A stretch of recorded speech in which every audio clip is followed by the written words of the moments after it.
Hare Krishna, everyone. This is acyuta-bhava from Nightlight Astrology, and today we're going to take a look at the 16th mantra of the Sri Isopanisad.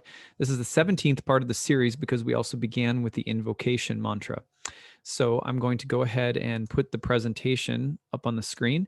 But before I do so, if you've been following along with A.C. Bhakti Vedanta Swami Prabhupada's translation of the Sri Isopanisad, it's a good text to, have handy. That's the one that I've been calling on throughout. So just as a reminder, if you're new to the series, I obviously recommend starting at the very beginning. All right, so I'm going to put this up onto the screen in, let's put it in full screen mode here. And let's go ahead and dive in. So most of you know this already, but the Upanishads, which the Sri Isopanishad is a part of, are the ancient philosophical commentaries and summaries of the Vedas. So that's where this comes from. The Sri Isopanishad is called the Upanishad of the Lord. Isha means Lord, and it was written in poetic verse. It consists of 18 verses. And I've kind of lovingly titled this series the Bhakti Upanishad because this is one of the Upanishads that the Bhakti Yoga tradition in particular it really holds to be very sacred. Here's the 16th mantra, which I encourage you to read out loud with me. We're going to read through it twice. O my Lord, O primeval philosopher, maintainer of the universe, O regulating principle, destination of the pure devotees, well-wisher of the progenitors of mankind, please remove the effulgence of your transcendental rays so that I can see your form of bliss. You are the eternal supreme personality of Godhead, like unto the sun, as am I. Let's read it one more time. O my Lord, O primeval philosopher, maintainer of the universe, O regulating principle, destination of the pure devotees, well-wishers of the progenitors of mankind, please remove the effulgence of your transcendental rays so that I can see your form of bliss. You are the eternal supreme personality of Godhead, like unto the sun, as am I. So one thing that comes to my mind in this verse before I dive into the purports and verses for the week, accompanying verses for the week from the Bhagavad Gita, one thing that is repeating from the 15th mantra, if you remember, we go back to the 15th mantra and we had, "O my Lord, sustainer of all that lives, your real face is covered by your dazzling effulgence. Kindly remove that covering and exhibit yourself to your pure devotee." And we have again, remove the effulgence of your transcendental rays so that I can see your form of bliss. Bhaktas are interested in having personal relationship with the personal being of God, the actual person. So in Bhakti, we say God's a person, meaning God's an individual being, just like you and I are individual beings. That's hard for us to wrap our heads around. But for Bhakti, it's very commonsensical. Anything that is alive has some, conscious agency, whether it's an animal or, the spirit of the mountain, or there's everything has its own essential personhood. And that's a part of Bhakti that we don't strip away with the desire to merge and lose that individuality. That individuality is sacred even in God. And so the transcendental rays, the effulgence of the transcendental rays are like just the kind of almost, you're just kind of basking in that white light of God, and that's a real dimension of God, but that we want to go beyond that in Bhakti.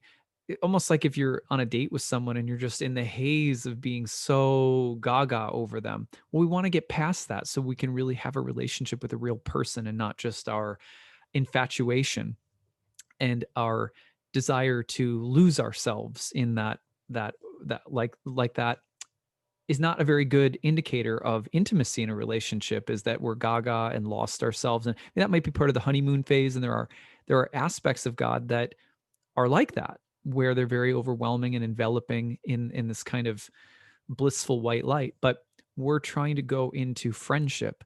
The relationships in Bhakti are conceived of in terms of friend, mother, father, lover, maybe servant. But it's personal. right? So that's what we're going for. And you can hear this author calling that out again. Please remove the effulgence of your transcendental rays so that I can see your form of bliss, meaning you as a person. You are the eternal supreme person of God, personality of God, likened to the sun, as am I. That last part's interesting. That's a little esoteric curveball. So let's unpack that a little bit. Srila Prabhupada's purport that comes right after this verse is interesting. He says, the sun and the sun's rays are one and the same qualitatively.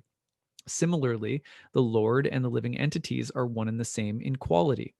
The sun is one, but the molecules of the sun's rays are innumerable. The sun's rays constitute part of the sun. The sun and the rays conjointly are the complete sun.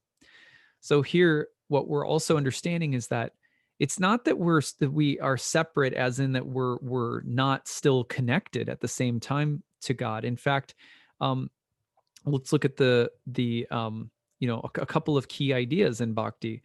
Although the soul is part of God, the soul and God are also different at the exact same time. We've gone over that several times in this series already, but in Bhakti, we don't think of ourselves as God, but as a part or aspect of God, as one of God's energies. And as one of God's energies, the living entities, we only find happiness, real, true happiness. We only find our true sense of self and bliss and alignment when we are actively harmonizing our will, our energy, our agency with God. Then we enter into the body of God, so to speak, and we find our rightful place as a part of God, but we still have a unique part. And to do this, to find our part, our unique part in the whole, we practice bhakti, the science of love and devotion to God. Primary practices of bhakti are to always remember God and never forget God. We say always remember Krishna, never forget Krishna. How do we do that? We chant. That's the main practice, because the mantra is spiritual in nature. It comes from the spiritual platform, and therefore it can connect us in the material world sort of back to the spiritual world, to make sure that that link is keeping us steady. And that so chanting is in kirtan, chanting congregationally, singing, chanting, dancing with the names of God. Sufism is very similar in this regard, where remembrance of God is the main practice. And that cultivating of remembrance and devotion and love of God through these practices is what keeps it alive. Well, talking about God, hearing about God, reading the scriptures about God, even listening to this talk, that's all remembrance of God. That's all just even taking it into our ears on any level. That's also bhakti. Offering our food to God, keeping home altars. These are the kinds of things that we do to constantly remember God. And in doing that, that remembrance starts to flow and guide us back into alignment within the body of God, where we have our rightful place, where that's actually who and where we are. It's like we're falling asleep and not being able to be conscious of who we are and what we're actually a part of. So bhakti is about remembering that. The Bhagavad Gita in the 18th chapter, the concluding remarks, some of them, that knowledge by which one sees that in every different body there is a different type of living entity, you should understand to be in the mode of passion. We are learning to not see each other as material categories and designations, but as spirit souls, that we are all part of God. And that's the vision that we're looking for.